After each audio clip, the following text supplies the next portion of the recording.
ఓం నమో వెంకటేశాయ.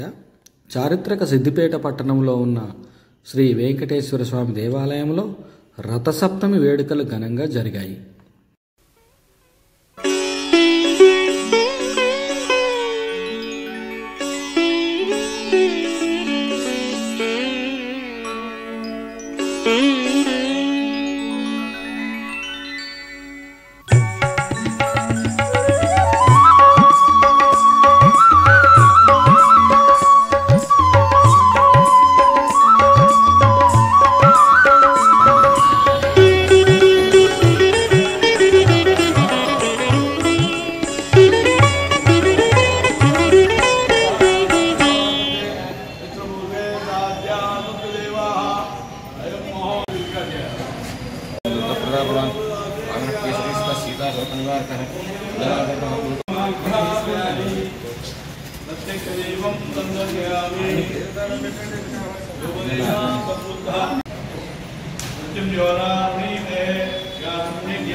पवित्राय आर्द्रानवराय सर्वोच्चावतारस्वरूपिणे गुवे प्रत्युमशतमोक्ताय विभवे वासुदेवसनोत्राय अच्चावतारश्रीवासवामनेवराय प्रणोतिमोदास्य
కవితార్థప్రదాయనే శ్రీమద్ వెంకటనాథాయ శ్రీనివాసాయ మంగళం.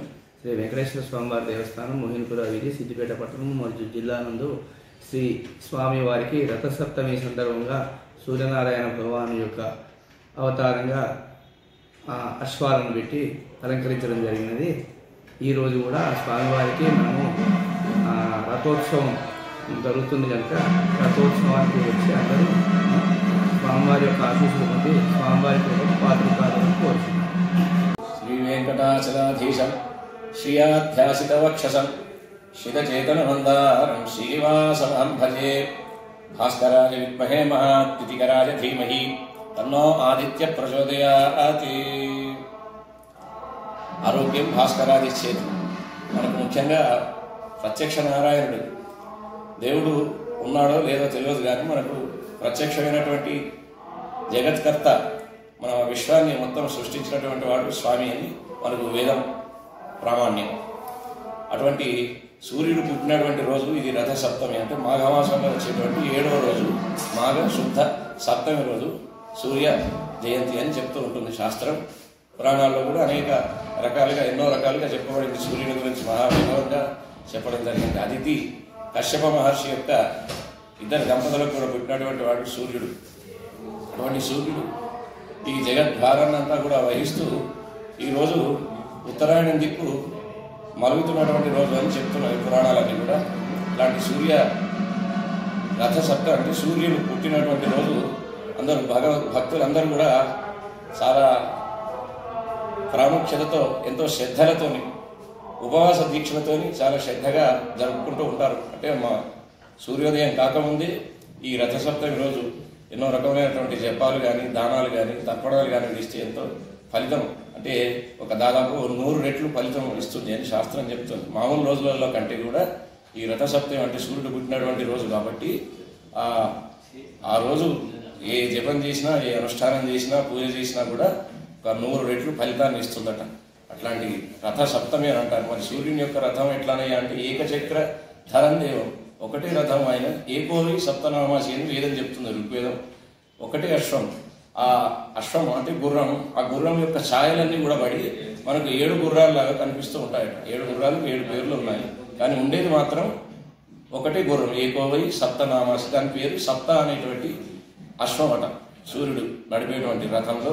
ఆ తర్వాత ఏకచక్రమే ఆయన యొక్క రథం ఉండేటువంటి చక్రం కూడా ఒకటే రథం. దానికి 12 రాశులకు చిన్నగా ఇరుసులు ఉంటాయట. అవన్నీ కూడా 12 రాశులు అని చెప్తూ ఉంటారు. దానికి ప్రతీకగా మనకు కోణార్క్, అటు ఒరిస్సాలోకి వెళితే కోణార్క్ సూర్య దేవాలయం చాలా ప్రశస్తి కలిగినటువంటిది, ప్రాముఖ్యత కలిగినటువంటి. ఎంతోమంది భక్తులు ఇక్కడి వాళ్ళే, మన ఇండియా వాళ్ళే, భారతదేశం వాళ్ళే కాకుండా పాశ్చాత్య దేశాలన్నీ కూడా సందర్శిస్తూ ఉంటారు కోణార్క్లో ఉన్నటువంటి సూర్య దేవాలయం. ఇంకా గుజరాత్లో ఇక్కడ మోతారియా అనేటువంటి గ్రామం అట, ఆ గ్రామంలో కూడా సూర్య దేవాలయం ఉందని చెప్తారు. కానీ ఈ కోణార్క్ దేవాలయం కంటే ప్రాముఖ్యత కలిగినటువంటిది కాదు, అందరికీ కూడా తెలియదు ఆ విషయం. ఆ తర్వాత మనకు ఈ ప్రాంతంలో చూసుకుంటే మనకు అంటే తెలంగాణలో చాలా తక్కువ, కానీ అక్కడ అరసవిల్లి అని శ్రీకాకుళం దగ్గర సూర్యనారాయణ దేవాలయం చాలా ప్రాముఖ్యత కలిగినటువంటిది. ఆ తర్వాత ఇంకా కొన్ని చూసుకుంటే జమ్మూ కాశ్మీర్ దగ్గర, ఆ తర్వాత ఇంకేదో పాకిస్తాను పంజాబ్ సరిహద్దుల్లో ఒక దేవాలయం ఉందని చెప్తారు. ఆ మొఘళ్ళు కానీ ఆ ముస్లిం రాజులు ఆ సూర్య దేవాలయాన్ని నాశనం చేశారట, మార్తాండ అనేటువంటి దేవాలయం. ఇట్లాంటివి చాలా ప్రశస్తి ప్రాముఖ్యత శ్రేష్టమైనటువంటి ఈరోజు రథసప్తమి. ఆయన యొక్క గుర్రాలు అశ్వాలన్నీ కూడా 7 రంగులకు ప్రతీకనట. అంటే మనకు మనిషికి కొన్ని గుణాలు ఉంటాయి, సత్వ రజ స్తమో గుణాలు అనేటువంటివి ఉంటాయి. వాటిని అన్నింటినీ కూడా ప్రభావితం చేసేటువంటివి, ముఖ్యంగా మనస్సును ప్రభావితం చేసి మనస్సును ప్రశాంతంగా ఉంచేటువంటి రోజు ఈ రథసప్తమి. అందుకనే మనం సూర్యోదయం కాకముందే ప్రతిరోజు కూడా సూర్యోదయం కాకముందే లేవాలి. ఎందుకంటే ఆయన మన జగత్తునంతా కూడా పరిపాలించేటువంటి వాడు ప్రత్యక్ష నారాయణుడు కాబట్టి ఆ సూర్యోదయం కాకముందే ఎవరైనా లేస్తే వాళ్లకు ఆరోగ్యం ఆయన తప్పనిసరిగా ప్రసాదిస్తూ ఉంటాడు. ఒక్కొక్క దేవతను మనం ఆరాధిస్తే ఒక్కొక్క రకమైనటువంటి ఫలితాన్ని కలిగిస్తూ ఉంటాడట. అటువంటి సూర్యనారాయణుడు మనకు ఆరోగ్యాన్ని ప్రసాదిస్తాడు. మామూలుగా వాళ్ళు శాస్త్రజ్ఞులు కూడా సూర్యకాంతిలో ఉండండి, మీరు ఉండండి అని చెప్తూ ఉంటారు. డి విటమిన్ అని అంటారు కదా. డి విటమిన్ అంటే మనకు అనేక రకమైనటువంటి రోగాలను నిర్మూలించేటువంటి శక్తి కలిగినటువంటిది ఆ విటమిన్. ఆ విటమిన్ కూడా సూర్యరశ్మిలో ఉంటేనే మనకు కలుగుతుంది. ఆ సూర్యుని యొక్క కిరణాలు తాకితే మనకు ఆరోగ్యం కలుగుతుంది అని శాస్త్రం కూడా చెప్పింది. ఆ శాస్త్రజ్ఞులు కూడా పరిశోధన ద్వారా నిరూపణ చేయడం జరిగింది. అట్లాంటి ఈ రథసప్తమి రోజు అర్కహ అనేటువంటి పేరుంది సూర్యునికి. అర్క అంటే జిల్లేడు, అర్కుడు అన్న సూర్యుడు. ఆయనకు 12 నామాలు ఉన్నాయి. భాస్కరాయ నమః, అర్కాయ నమః, మిత్రాయ నమః, రవయే నమః, భానవే నమః, ఖగాయ నమః, పూష్ణే నమః, మరీచే నమః, అర్కాయ నమః, సవిత్రే నమః. ఇట్లాంటి పేర్లు ఉన్నాయి. అట్లాంటి పేర్లలో ముఖ్యమైనటువంటిది అర్కహ అని పేరు సంస్కృతంలో. అర్కం అని అంటే జిల్లేడు చెట్టుకు పేరట. అటువంటి జిల్లేడు ఆకులు 7 ఆకులు తలపైన పెట్టుకొని ఆ స్వామి స్మరణ చేస్తూ రథసప్తమికి సంబంధించినటువంటి శ్లోకాలు ఉంటాయి. ఆ శ్లోకాలు చెప్పుకొని సూర్యోదయం కాకముందే తెల్లవారుజాములో ఆ స్నానం కనుక చేస్తే మొత్తం 7 జన్మ కృతం పాపం, 7 జన్మల్లో చేసినటువంటి పాపాలన్నీ కూడా హరిస్తారట. అటువంటి చాలా ప్రాముఖ్యత, చాలా శ్రేష్టమైనటువంటిది ఈరోజు రథసప్తమి. మీ స్నానం ద్వారా ఈ రథసప్తమి ఆ రోజు సూర్యుని యొక్క పుట్టినరోజు సందర్భంగా సూర్యుని యొక్క ప్రత్యక్ష నారాయణటువంటి సూర్యుని యొక్క అనుగ్రహం మీకు అందరికీ, మీ పరివారానికి, మీ కుటుంబానికి అందరికీ కూడా ఆయన ఆరోగ్యం, దివ్యమైనటువంటి ఆశీస్సులు కలిగించాలని ప్రార్థన చేస్తూ జై శ్రీమన్నారాయణ.